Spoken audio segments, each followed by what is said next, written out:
बाघशाला ग्राम में बाघ आतंक घटना अजाण जंतु को आज पर्यंत ठाब कर पारुनी वन विभाग।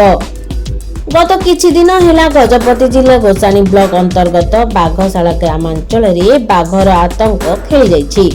तेबे यह बाघ ना कौनसी जंतु वन विभाग आज पर्यंत स्पष्ट कर पारि नथिबा बेले छेली मेंढा पालन करी गुजरण मेंटाउथिबा मालिक एवं चराली मानक मध्य एबे भी आतंक खेली रहिछि। एने देवगिरी रेंजर फॉरेस्टर वेंकट रावणा कहिसंती जे सही अंचल रे बाघर गुजब सृष्टि होइछि, कारण बाघ केबे भी निज शिकार को आग पटरु खाए नाही।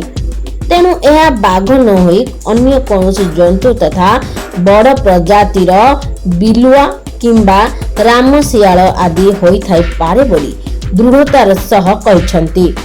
तेणु बाघ गुजब को विश्वास न करिबा पाई गणमाध्यम जरिया निवेदन करिसंती। हेले शिकार जोगु मरी जाइथिबा छेली मेंढा पालनकारी एवं बाघ सदृश जंतु को देखिथिबा लोके एबे भी आतंकित अवस्था रे रहिसंती।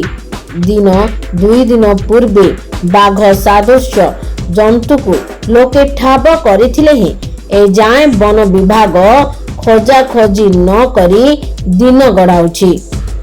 गोसाणी टी मधु मनोज का रिपोर्ट, लक्स न्यूज।